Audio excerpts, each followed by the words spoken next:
बार की बात है, चंदन नगर में बबलू नाम का एक दुकानदार रहा करता था। उसकी दुकान पर बहुत अच्छे अच्छे कपड़े होते हैं। वह रोजाना अपनी दुकान खोलकर बैठता, परंतु उसकी दुकान से एक भी कपड़े नहीं बिकते। रोज की तरह दुकान बंद करके वह घर पहुंचता।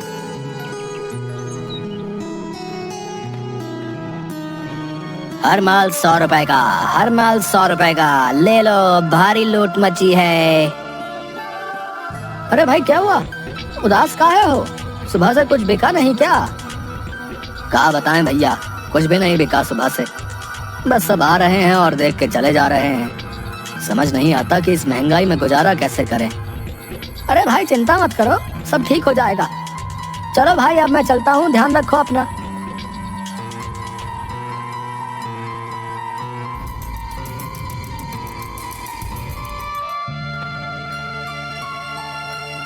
नहीं अम्मा, आज भी कुछ नहीं बिका। बहुत कोशिश कर रहा हूँ पर कुछ बिकता ही नहीं है।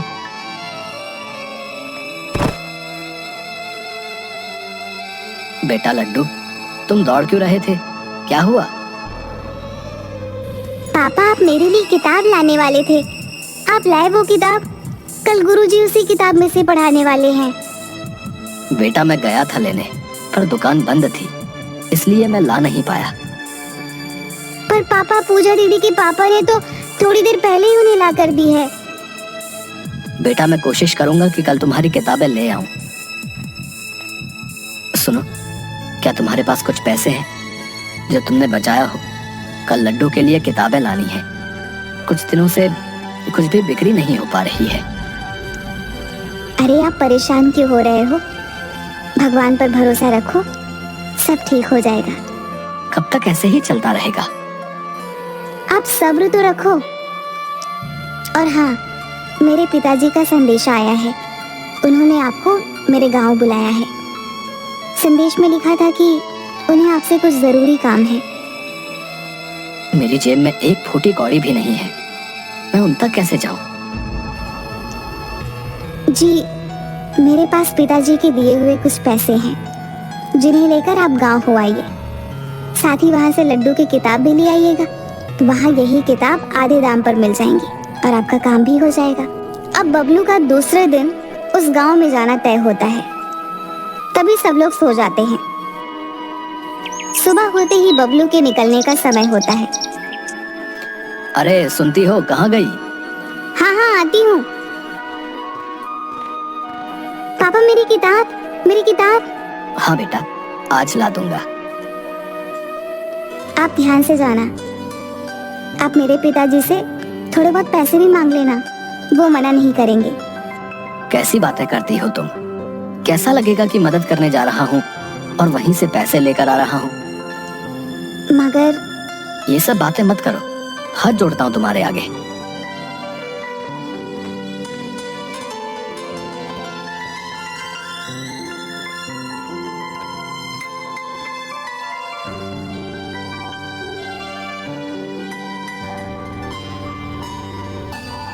अरे अतुल भैया, खिपौना जाने के लिए कोई तांगा या बैलगाड़ी नहीं दिख रही?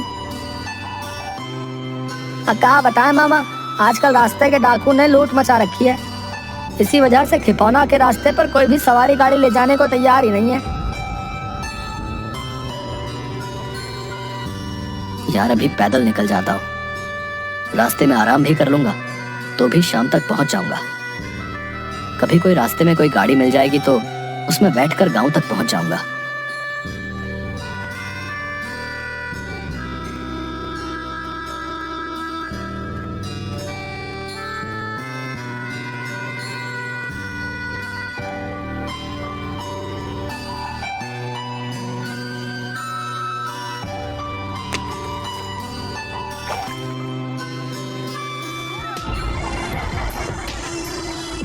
तुम्हारे पास जो भी हो उसे हमें दे दो, नहीं तो हम तुम्हें छोड़ेंगे नहीं।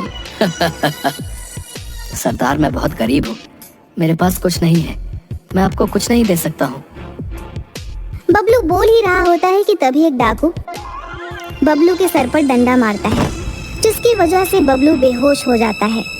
डाकू उसका सारा सामान चुरा लेते हैं और उसे एक पेड़ के नीचे छोड़ देते हैं। थोड़ी देर बाद बबलू को होश आता है और बबलू बहुत जोर जोर से रोने लगता है। हे भगवान, ये सब मेरे साथ ही क्यों हो रहा है?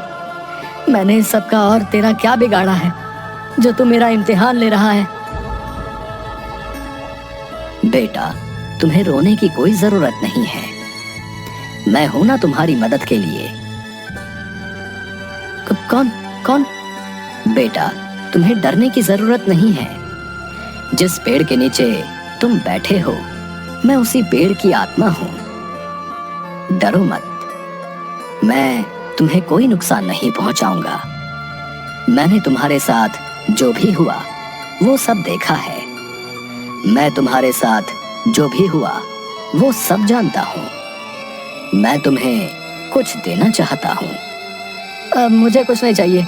तुम किस तरह से मेरी मदद कर सकते हो?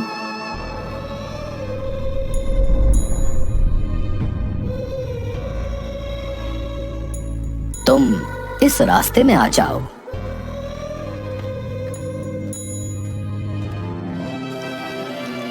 बबलू उस रास्ते में अंदर चला जाता है।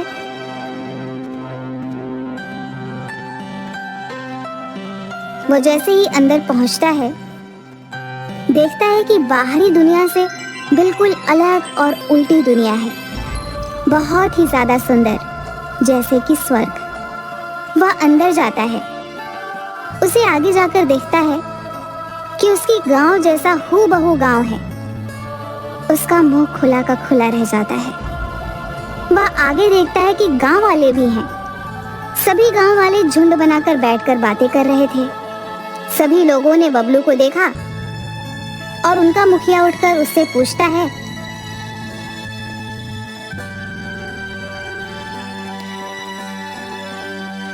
भाई कौन हो? तुम कहां से आए हो? मेरा नाम बबलू है। बबलू उसके साथ हुई घटना को बताता है कि मैं यहाँ ऐसे पहुंचा।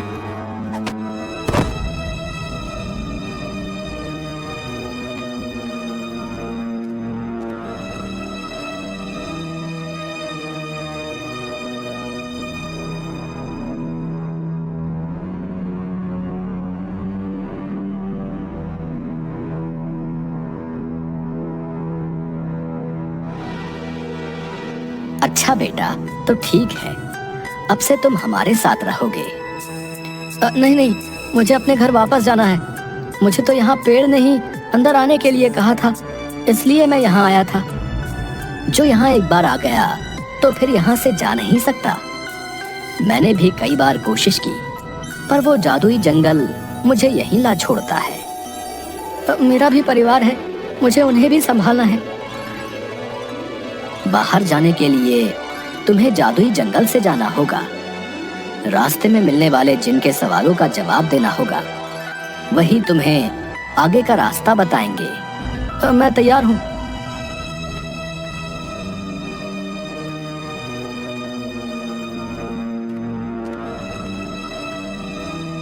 यही जंगल पार करके तुम्हें जाना होगा।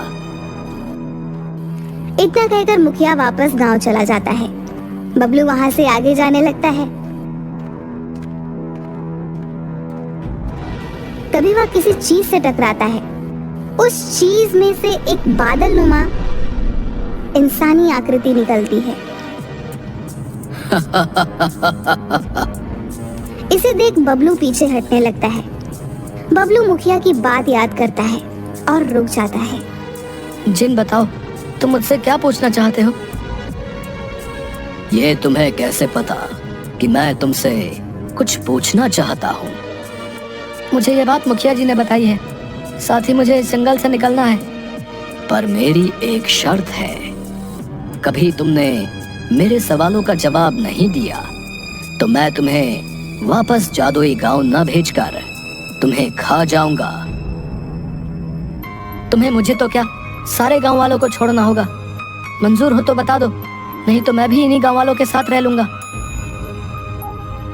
अच्छा तो ठीक है, मैं भी तैयार हूँ। तो सुनो, तुम्हें इस पहेली का जवाब देना होगा।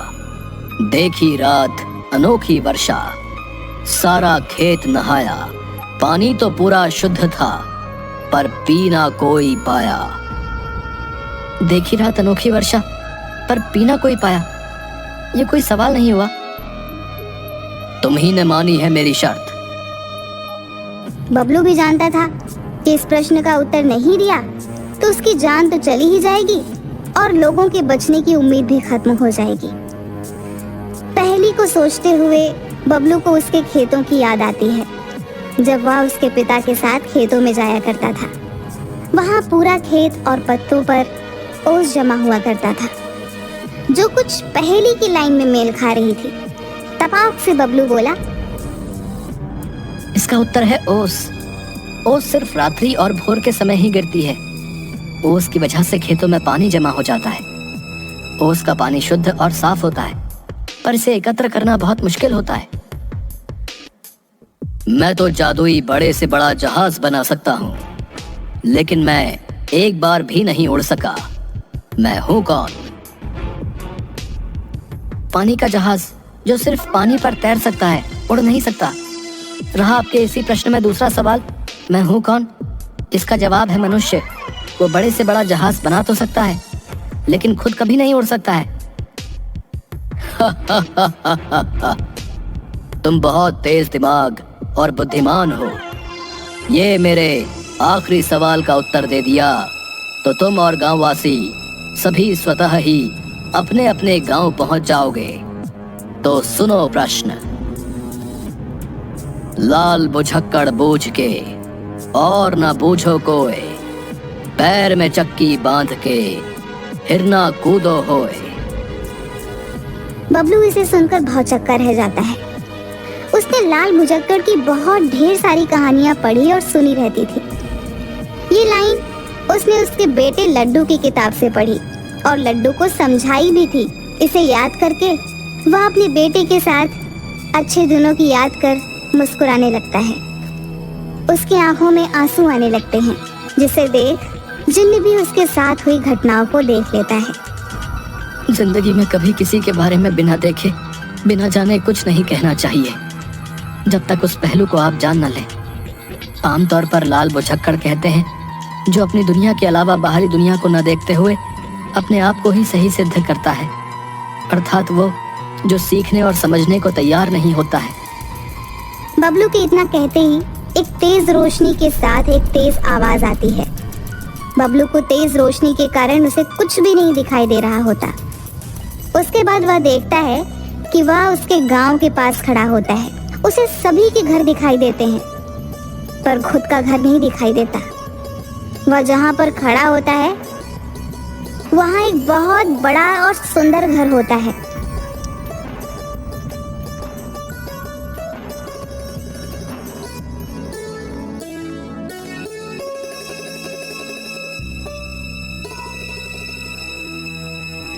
बबलू भैया, ये तो भगवान की लीला है।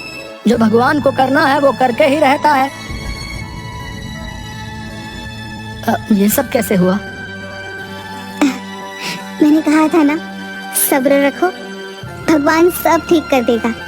हम सभी लोग रात में सोए हुए थे, तभी कोई जैसे आया और जादू करके चला गया। साथ ही ये चिट्ठी आपके नाम छोड़ कर गया है। मैं तुमसे बहुत खुश हुआ। तुमने सिर्फ अपने बारे में ही नहीं, सभी के बारे में सोचा, साथ ही सभी को छोड़ने के लिए कहा। इसी उदारता के लिए मैं तुम्हें ये सुख और सुविधा और धन दे रहा हूं।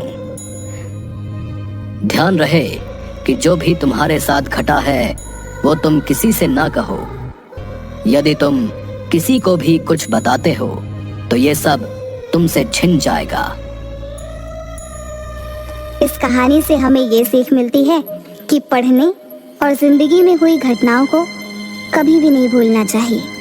इन घटनाओं से हमें सबक लेकर हम अपने आने वाले समय को और आसान बना सकते हैं।